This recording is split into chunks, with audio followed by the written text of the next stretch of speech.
we're naturally meant to slow down. It's completely natural. We look at nature and we see the leaves have all fallen off the trees. Everything's going inward. Everything is kind of in this hibernation mode. And we're allowed to do the same.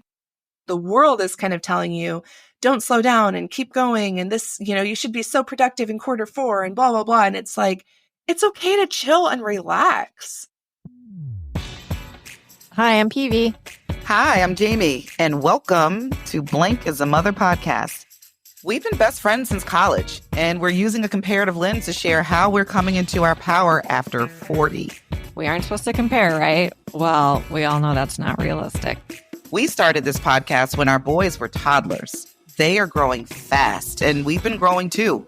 The first few years of motherhood shook our lives and friendship like no other experience has. And by comparing and contrasting our evolution up to that point in our lives and beyond, we have discovered the strongest threads of sisterhood yet. Listen, we don't have all the answers. We sure have made some missteps.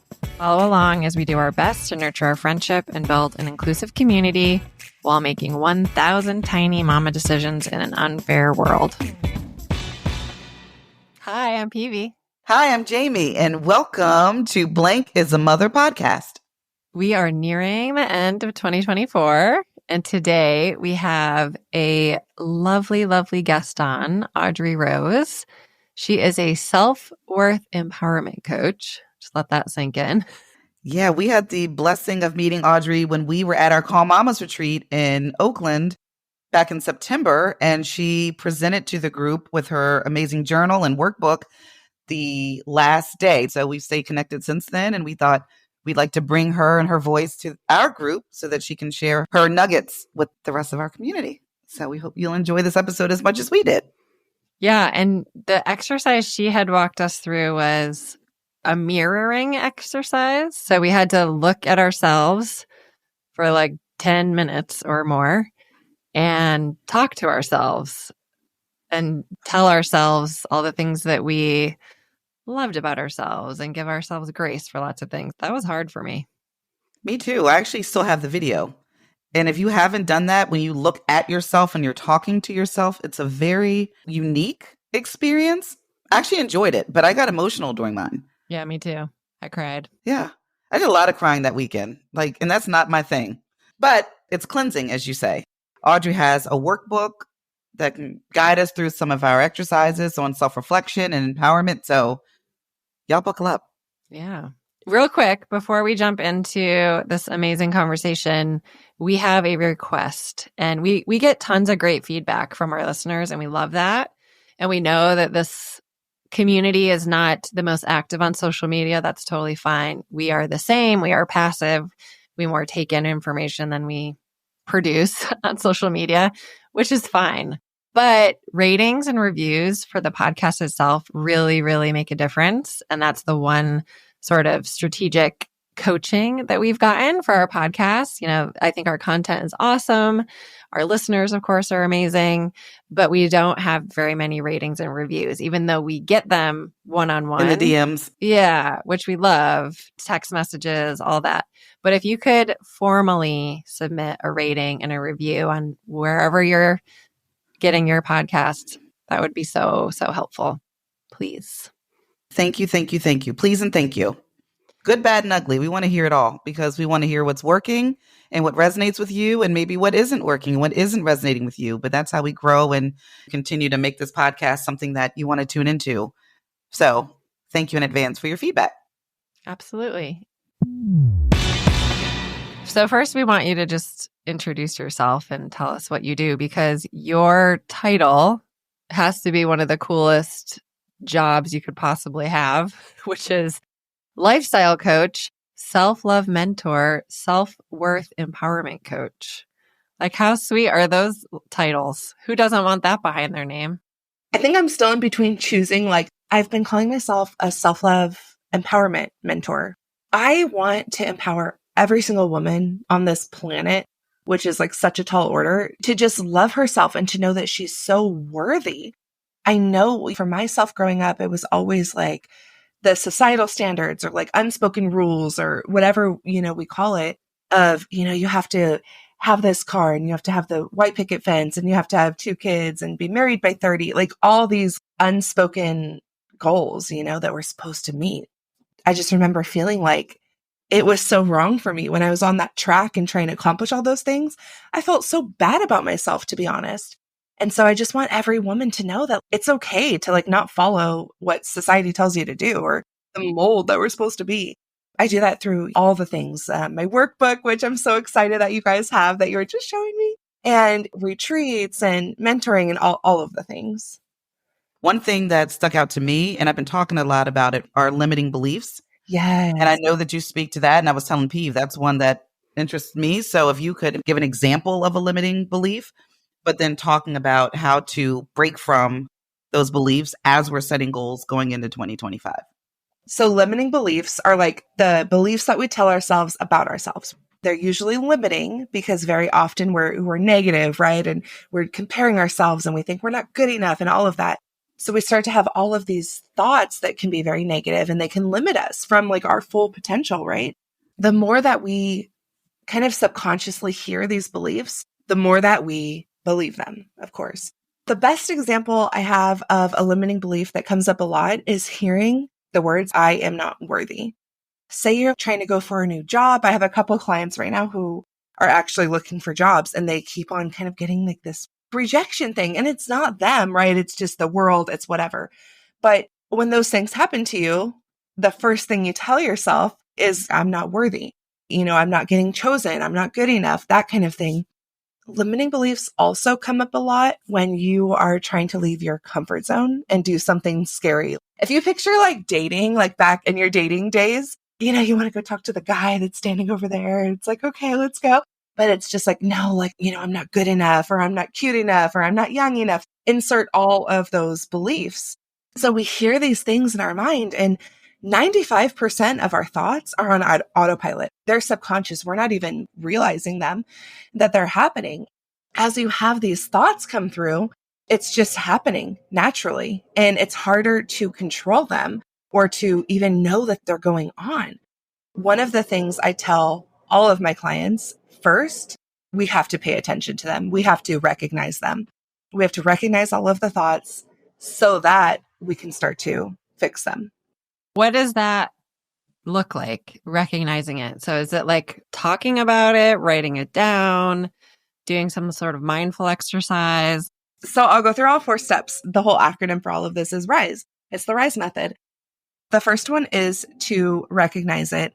Literally, we have to recognize the thoughts. So what I like to do is, if I do it on a call with somebody, it's very much like we get into that meditative state and we're like imagining the scenario, but you can do it on your own where just challenge yourself to do something, but you have to be super mindful of the thoughts that come up right away for you and write them down.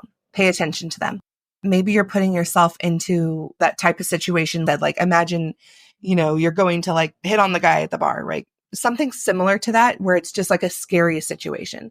Applying for a new job, asking your boss for a raise, talking to your husband about something that you haven't, been able to talk to him about before.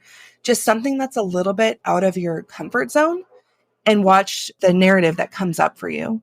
And writing them down is definitely, I think that's the most important part, because we are going to work through them. Paying attention to how many you've written down, there's probably going to be a bunch. If you're doing this exercise, maybe over a period of time, or there's not just one narrative that comes up, right? We're women, we're constantly thinking and overthinking. So there's going to be a million of these, but just circle the one that comes up as a pattern, the one that's coming up most often, or the one that triggers you the most. If you're looking at that paper and you see several thoughts written down, circle the one that gives you like that gut reaction that just feels like, dang, like I really think that about myself. I wouldn't wish this on a friend, right? Like circle that one, because that's the first one I want you to like work through. The second part is interrogate. We're going to interrogate those beliefs. We're going to pay attention to where the beliefs came from. Sometimes that's super hard to do, honestly, especially with a belief as broad as like, I'm just not worthy. But a lot of these come from childhood, and they come from perceived rejections. And the thing is, it's hard to pinpoint exactly where it came from, but we try to do our best. So what I would ask, or like what I would do personally, is just play some good meditative music. You can find like a sound bath type thing online that's not guided. There's no talking. Like, we just want some kind of meditation, and just give yourself some time to think and to go through questioning this belief. You kind of ask yourself whatever questions you feel led to ask. But first of all, is this true? Is this true or not? Likely it's not even true. Or another question to ask is, where did this come from? For me, so many of my limiting beliefs just came from, honestly, they came from family members who were trying to protect me, who thought, oh, we want this kid to fit the societal mold. We want her to look this certain way so she doesn't get bullied or picked on. And they were trying to help, but it created all these limiting beliefs that, I have to look like this or act like this. And so really getting clear. And I just think starting by thinking about it is the first step. Thinking about it, kind of visualize if you can remember any of the moments where, a parent or like a teacher, even a sibling said these things that might have put that into your mind, and then journal about it. We want to keep a journal so that it would speed up the process next time. You can look at it. Also, writing just helps you to kind of think things out.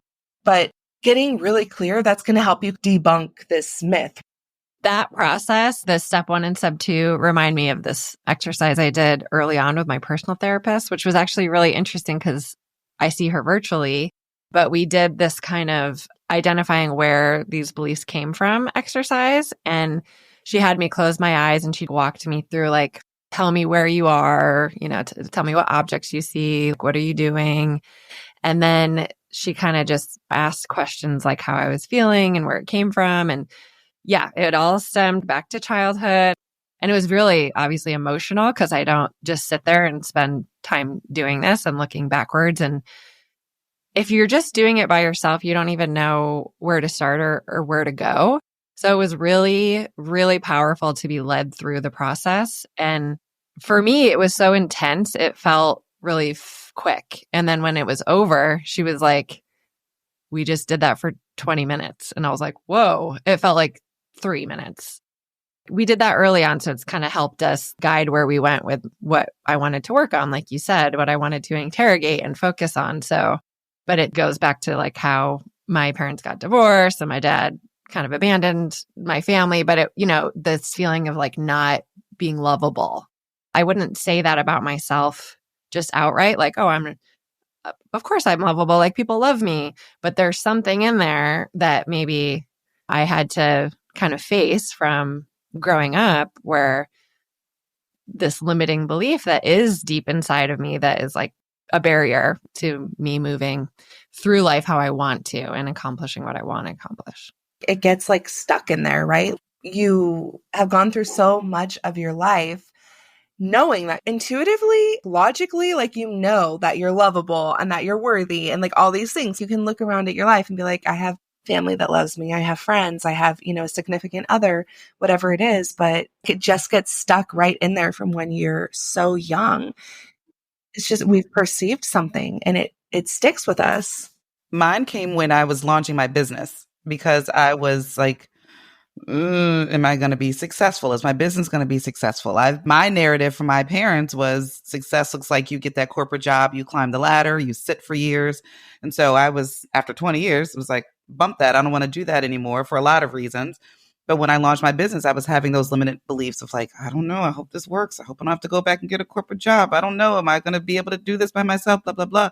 And I had an embodiment coach. That was her title. She said, Jamie, you need to label that. You mentioned, Audrey, that this was a protection mindset, your family was trying to protect you. And she said, that is your alter ego, that we need to name her because she's there inside of you trying to protect you, but she's limiting you. So we named her Jackie. And so, as she said, every time that these feelings come up, you say, Jackie, I hear you. I understand what you're trying to do, but I need you to sit down. So you're addressing it, kind of interrogating it, and then you're acknowledging her, but then you're telling her to pipe down so that you can move through it. Yeah, absolutely. I love that. It's so fun how there's so many different ways to approach healing. Oh my gosh, I can talk about my story forever, but that was a big part of my story, was just, I called it like an eat, pray, love journey. Once I got into like the healing space or on my path or whatever, you want to call it, I tried so many different tools, so many different healers, therapists, everything. And I can't speak to that enough. The importance of finding people like that help you make those realizations for yourself. So what's your S? So we got the R, we got the I. What's the S? Recognize, then interrogate, and then we're going to shift it. We're shifting that belief into a new belief. This is hard to do because when we're so stuck in this kind of lower energy, even though we don't realize it, it's hard to bring it all the way up. We might not even be able to think about the things, the new sayings that we're going to tell ourselves that are super like positive or super, up there, because we're just not even in that mindset yet. You'd be writing down like a narrative for yourself, a new narrative. And like, I just preface this by saying it's not going to be a complete 180. You're not going to say at first like, oh, I'm not worthy. And then all of a sudden be like, I'm so worthy and amazing and perfect. We just don't do that, right? We're just shifting it. I've been trying to give like an analogy of driving a stick shift car, but I actually don't even know how to drive a stick shift car. So I do. Steve and I do. So this is good. I know as that my limited knowledge is I know you go into neutral sometimes, right? Like we're not going to go ramp it up to, 180 miles an hour, right? We got to get into neutral. We got to get going first. That's what we do with our thoughts. We're not going to do a complete flip because that's just too hard on our brain. It's not believable. We've been stuck in this lower thought process. Going all the way up, we're not going to believe it. It's not going to be sustainable. So for example, if you are, saying to yourself, I'm not good enough, your next thought process that we can shift into would be something like, I'm trying my best every day, or I am keeping promises to myself. It can be really more specific to you and to what you're going through, like the job search thing. That next belief, I'm trying hard every day, or I'm qualified for a good position, or I know that a position will open up for me sometime. Just kind of shifting that narrative. But we're not going to say, I'm going to be the CEO, by tomorrow, because that clearly is unattainable at this point. That's too short of time, right? That's just something that's way off the charts. And that kind of a belief will make you feel worse about yourself because it's not attainable right now. But we want to just shift into that a little bit extra, right? That's a really tangible example, right? Like a job is a thing that you can get or not get. And then, you can find a way to get from point A to point B, right? What about the more abstract, like intangible things? So I'll just go back to the example I gave, which was, identifying this feeling of not being lovable and it coming from some stuff from childhood. That snowballs into your adulthood in lots of different ways. One of the ways it's manifested for me throughout my life is just me being kind of hardened, like not letting people in. And my husband likes to say it took years for him to like peel off the layers of the onion, really feel like I let him in. Going back to what Jamie said, that's just a protective thing that I developed over time. But to someone just meeting me, or even someone trying to get close to me, even if it's been for a long time, they just see this, like I've always got an arm's length, or, I'm hardened, or I'm hard to get close to. And then, you talk to my friends who are close to me and they don't feel that at all because, I've let my guard down and I have a really close relationship with them on purpose. It's really intentional. Yeah. I just want to say, like, this is so much more interesting, I guess, talking it out through a conversation rather than me lecturing about it, because I feel like this is really helpful for everyone listening. Getting super clear on that R. So clear about, for you, it's loving or being loved or loving others is kind of the theme, right? But you've gotten very clear about it where it's about your ability to open up to others. So that can be hard to do. It can be really hard to pinpoint exactly like not where the limiting belief came from, but more so if it's about you onto others or others onto you or that kind of thing. But if we're able to get clear like you are, that is going to help so much. And so for you, you could create a statement that's kind of like, I do my best to open up to others every day.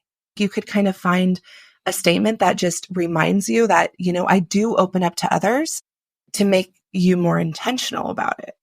because we want this statement. And I'll talk about that in a minute with the fourth step. But we want that statement to kind of be almost like that North Star, that guiding light towards reminding us that we're bringing that into our life and that we're doing it.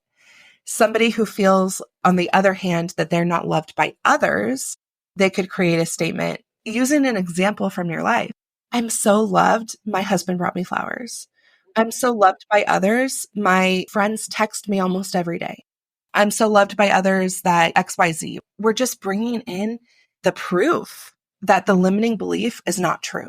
You could even keep a journal about this, almost like a gratitude journal, but focused on that North Star statement, because I want you to see the growth. I want you to see how far you're coming, because when we don't see that, then that's what shuts us down, right? Is where I'm never going to change, or this isn't going to change for me. So we want to just focus on those little changes. And when we don't see it, we also don't recognize it. All right. It's like the circular reference. Like I have to recognize it and acknowledge what I'm already doing. Jamie and I are athletes. We played basketball together. I think you might have heard the story at the retreat, but it's basically you're practicing, right? Like you're practicing to build confidence to make these things true in your everyday life rather than focusing on what you're maybe not good at or the skills you don't have or the limiting belief itself. You're practicing how you want to feel or show up. I love that analogy. You're trying to get like your free throw shot figured out. And you're like, if you go home and you never practice that, you're not going to be good at it. That's super limiting what I just said. But I mean, we got to practice. So as often as we can, like remembering that. And that leads me perfectly to the fourth step, which I named Evolve, but it's about anchoring in that belief. So you have your North Star statement. It's time to evolve into that person, right? That we're becoming. Anchor it in. And I don't know if you guys have done anchoring work. A lot of therapists and coaches and healers use that, but putting anchors around your home or your office or whatever, an anchor is like an object that's going to remind you of that thought or that belief. So when you have this new belief, now we have our little anchor spots. For example, let's use like the basketball practice. You're busy. Well, you have your basketball. You don't like throw it in the back of your closet. You might keep it out by the door, or you keep your tennis shoes out by the door, and then you see it and then you remember to go and practice your free throws. With these anchoring beliefs, it's very similar. It's like I might put a sticky note with my statement on my coffee machine, or I like to use a dry erase pen with your mirror in your bathroom because it wipes off super easy. I used to write my statements all the time on my bathroom mirror because every single morning, every single night, you see it, you read it. Or you can just do like alarms on your phone, like silent alarms. I would literally write my statement as like a reminder, and it would pop up at certain times throughout the day. I love that. I think one of my challenges is, and Eve, I'm sure this will resonate with you as an athlete, that I was so used to winning or succeeding that if I set a goal, like, okay, I'm going to do this, then I would hit it. And you don't celebrate it. For me, I don't celebrate my wins. It's kind of like, all right, well, you did that thing and now you move on to the next thing. And I think that can be limiting because you're not taking the time to recognize, no, I'm doing the things that I need to be successful. Unless you take the time to slow down and to celebrate your wins, you may not realize that you're doing all of the things that you think that you aren't. Mm-hmm. So like the pop-up reminders are good. You're fine. You're doing all the things. You're moving towards your goals. You're okay. But I got to think of some anchors. I don't know what anchors I'd put around the house. That I don't know yet. And even it can be something that's already there. So like, say we get to this part where you kind of just know the statement like the back of your hand, you anchor it to that physical object. So maybe it's like every time you see your computer, you just remind yourself it's time to say my statement or it's time to think of my statement. If you guys know Brendan Burchard, who has like Growth Day, he's amazing. His thing was every time that he would walk like under a doorway, he would just tell himself an affirmation. I don't think it was related to like the limiting belief per se, but it was just kind of like an affirmation, or he had like a statement and he'd always tell himself, but his like a doorway was his anchor, but just linking it to that physical object. You mentioned the basketball thing, and I'm thinking one of my goals is to get active again. Pete and I have talked about this. Now that all of my cancer journey is over and I can get back into my body again, it's like, okay, well, you need to start working out, lady. And so maybe that one of those anchors is related to putting something by the front door. Maybe it's my sneakers by the front door. So it's a reminder, like, go out and walk the neighborhood for 30 minutes. When we stack our habits, that's another really good way to kind of add our anchors in there, like kind of an off the cuff example, but say like one of your anchors is drinking coffee in the morning. So you're going to remind yourself of your statement while you're drinking your coffee. And habit stacking works really well by just stacking all of our habits. We have our coffee in the morning. We say our, affirmation. Then after I drink my coffee, I already know that I'm going to put my shoes on and do a little workout. And then I already know that right after that is when I take a shower and I do all the things. But it's just habits that you already do every day. Add something onto it. Your brain, it's on autopilot. It's just so much easier to create new habits that way. Well, this is funny. This is like a cornerstone of raising small children, right? Like routines. That's what we do with our toddlers and now our 5-year-olds, soon to be. We do stack these habits on purpose so that they're learning, not only the skill or the task that we want them to accomplish, but also, how to take ownership of that. And then they know what to expect, right? So it's like all of those things help them be successful in whatever it is, whether it's the nighttime routine or getting out the door, getting to school. All day they have these stacked habits very intentionally during their school days. So it's interesting. It's like we have to go back to that mindset for ourselves too. And I've never heard of the concept of stacking habits. So I learned something new, at least put together the way that you put that together. So thank you for that. There's a really good book about habits in general. The Power of Habit by Charles Duhigg. Super just informative about not just habit stacking, but the whole process of creating new habits. Audrey, all of this, I'm sure was very much on purpose, but R.I.S.E just gives you that feeling of empowerment, which I love and Jamie loves. We want to not only feel empowered ourselves, but empower others, which I know is your whole career, is empowering others, which is awesome. But this time of year is hard. This is a really hard time of year for lots of people, especially women, because we carry so much of the load in the household, no matter what your family looks like. Throughout the whole year, we're carrying a mental load and a logistical load. It's hard. It's a double-edged sword because I love this time of year, but it also is crippling. And this R.I.S.E method that you're talking about, it's not something you do once and it's done and you move on with your life. It's obviously like an ongoing process. And I can especially see the last two, S's and E's, like you're constantly having to rework those as you grow and adapt and your life changes and evolves. Like, do you have any tips for specifically this time of year when some people are trying to really lean into goal setting for the next year and like picking apart what happened in the last year? Backstory, I suffer from SAD, which is seasonal affective disorder. So it's interesting because this time of year is seen as kind of like almost a depressive time, or just the weather being kind of subdued and gloomy, dark. Looking outside is like really foggy here. And it just changes things for us. Like it makes us kind of slow down and we just feel like a little bit slower in general, sluggish. But what I want to say for everybody listening is that's okay. I have been on this kick where lately, the past couple of years, I've been giving myself that grace through this time of year of, we're naturally meant to hibernate's not the best word, but, slow down, really. It's completely natural. We look at nature and we see the leaves have all fallen off the trees. Everything's going inward. Everything is kind of in this hibernation mode. And we're allowed to do the same. I think that it's such a kind of like a societal standard. It's like the world is kind of telling you, don't slow down and keep going. And this, you should be so productive in Q4 and blah, blah, blah. And it's okay to chill and relax. I've been hibernating for 2 days. I took a nap today. I took a nap yesterday. I told Peeve, I said, you know what? I woke up after John takes LJ to school, and I was tired. In my old mindset, you talk about rewriting narratives and giving yourself permission to rest. But back in the day, I would have been like, I don't have time to nap. I got to do this. And let me be clear. It was still hard for me to like calm my mind so that I could rest because my to-do list keeps bubbling up. Like I got to do all these things. But I'm also, like you said, I'm okay. They will get done. And if they don't, that's okay. Prayerfully, we will wake up tomorrow and I can do those things. There is a book called R.I.S.E is Resistance, and it's by Tricia Hersey. I hope I said her last name correctly. We'll drop it in the show notes. But it talks about that rest is resisting this culture, the hustle culture. It's related to our labor, and it's differentiating between being productive and being busy.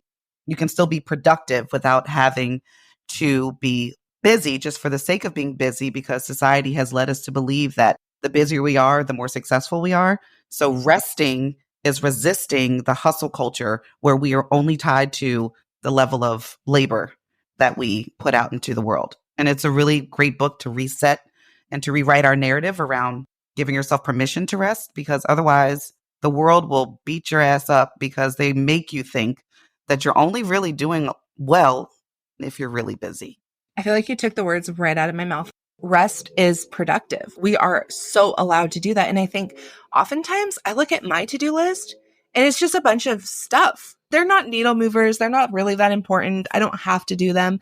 And especially this time of year, there's just so much that pops up, and people pleasing plays a part into it. We know, but it's just so much that just keeps coming up for us of like, I have to go to all these holiday parties and I have to get, gifts for all these people, the kids' teachers, and like this and that. And it's too much. And we keep adding to our list. So give yourself the permission to say no. Yeah. Like this year, it's a no for me. Yeah. It is hard to do, but It is hard. Audrey, I love the example that you gave with just noticing what's going on in the natural world, in nature, because, I'm a biologist. I love the outdoors. And I am aware, obviously, that the natural world has seasons in most places for good reason, because that's how everything is rejuvenated, and rebirth is like an annual natural thing. And we have completely flipped that on its head and are talking about societal norms where, we make this the busiest time of year, and we're literally running ourselves into the ground financially and physically and emotionally. It's a lot, and there's real consequences. I've had a health scare a little bit, which turned out to be really nothing, hopefully.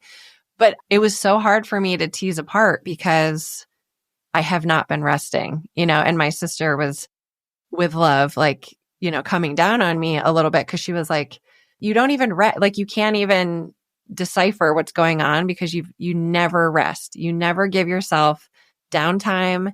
And that's why, Jay, I love that you're setting such a good example for everyone and for yourself to be like, look how much better I feel when I actually rest. I need to do this more often, especially if we look around us and we're like, oh, wow, the whole natural world is resting and we're running around like chickens with our heads cut off. Why? We are part of this ecosystem and we need to rest too. We can't really go against that natural order for too long. It's just not sustainable. As humans, it can cause us like the dis-ease, right? Like it can cause us to have the health issues, and we have to pay attention to our bodies and take time. Speaking of, this time of year, right? I think that it's, like the holiday season keeps us extremely busy. And for me personally, I've noticed about the last 5 years or so, there's this back of my mind pressure, like to set these goals where it's like the holidays, but there's more on top of that where it's like, well, the new year's coming. You need to do this. You need to set all these goals. And I'll have like a whole discussion, thread going on with myself, right? Like 50 million goals. I'll like keep adding to it. I'll have all these new habits I want to form and all these things. And then what happens is I get into the new year and try to keep up with this. And it's crazy. It's not sustainable for me. It doesn't work. And then I feel guilty. And then the limiting beliefs come up. And then there's that cycle. So that's my thing through the holidays too, is just calming down and being like, the new year is coming. That's cool. But we aren't going to do the same repetitive patterns as we have in the past.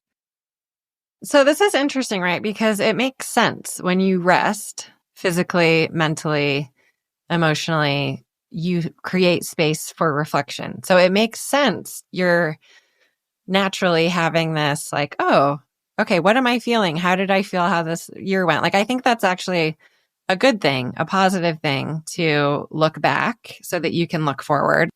It makes sense that we have the space to do that, hopefully, if we're allowing ourselves to rest at all.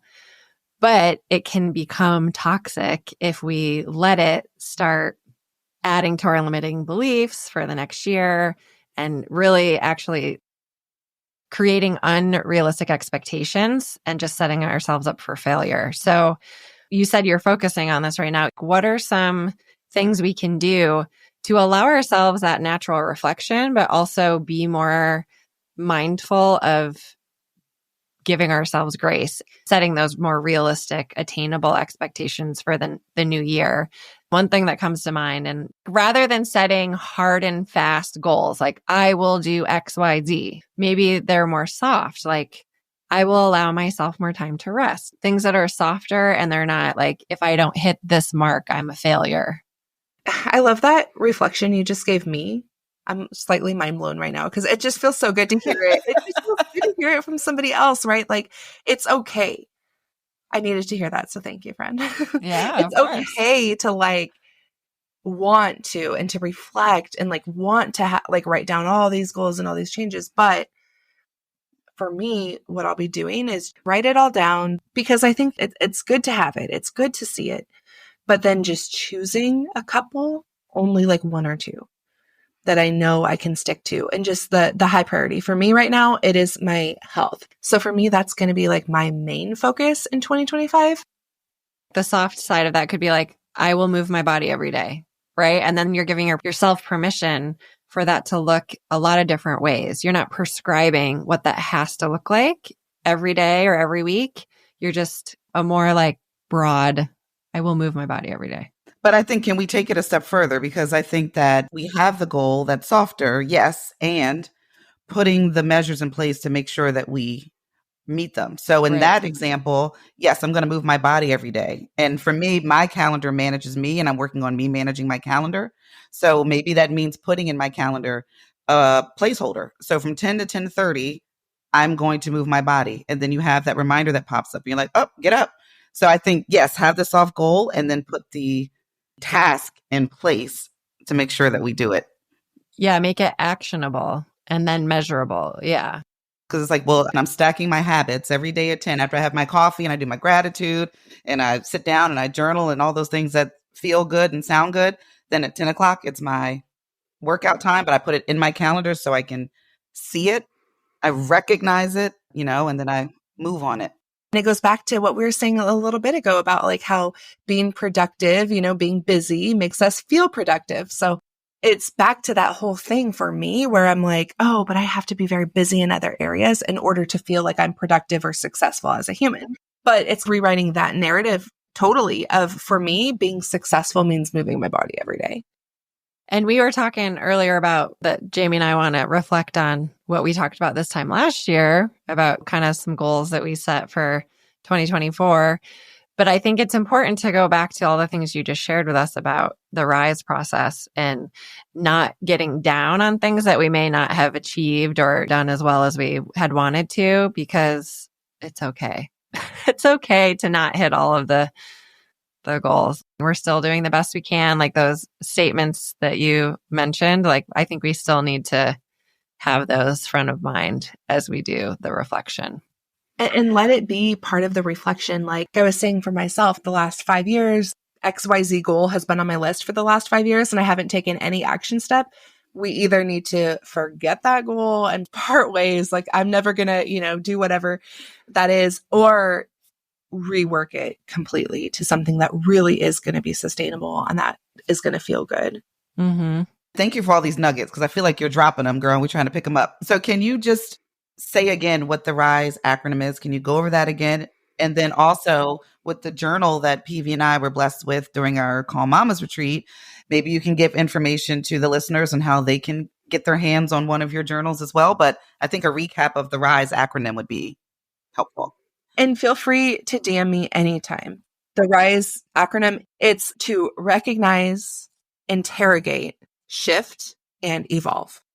And then my journal, I know I love it. I'll send you the link so that you can just throw it in the show notes or, DM me on Instagram. Like, I love my journal. It's so much fun. So I just released it about a year ago and it's 90 days of self-love. And it's just everything in there from really easy, simple, quick self-love, just a quick journal prompt, all the way up to journal prompts that are a little bit more reflective, a little bit deeper.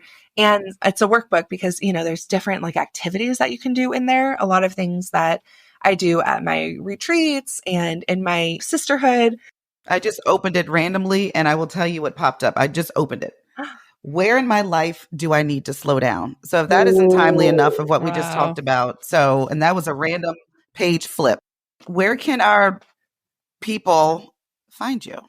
Instagram is at Hello Audrey Rose. It's like Hello Audrey Rose, and in all the places, but Instagram's my favorite right now. It's where I hang out. And Threads is becoming my new favorite. You have published a journal, which is amazing, which we just talked about. You also have your own podcast, and I was looking at it. You have over 240 episodes, which is amazing. We're on like episode 20 something goals, My podcast is 4 years old. So you like the comparison, right? Like it's been 4 years. Yeah. I will toot my own horn because this is super, super cool. Anna Priz was just a guest on my podcast and she's amazing. So that's a really good episode to check out.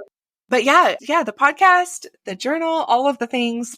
I know we did speak at the beginning, like just my mission and just what I'm doing. It's just, that's, I think what's most important to me is just hyping every woman up. Like you just said, just truly to know that they are so worthy and so loved. And I host retreats. I host them twice a year. We have an online sisterhood that meets once a week online. It's just kind of like that virtual space. I like to use that as a place to showcase all the healing tools, that I can get my hands on, whether I'm teaching it or somebody comes in as a guest to teach. But I just like to expose everybody to all the different tools that we can use to get into that next version of ourselves or, feel a little bit better.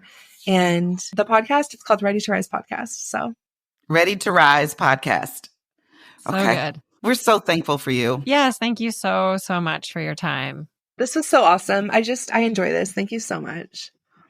Thank you, Audrey. And we will drop all of your information in the show notes so people know where to find you. And just thank you for continuing to empower women across the world. We appreciate you. Thank you. Such important work. And happy New Year to you. Happy 2025.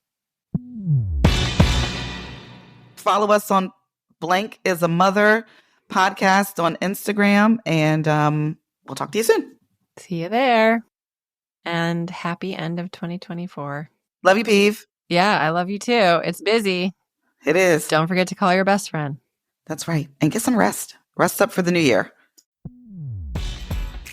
Thank you so much for listening and being part of our conversation and our inner circle. Follow us on Instagram, _is a mother podcast.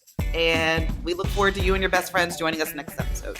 Leave a rating on this podcast app. It really helps us get our conversations to more friends out there, more friendship circles, and more women and more mothers.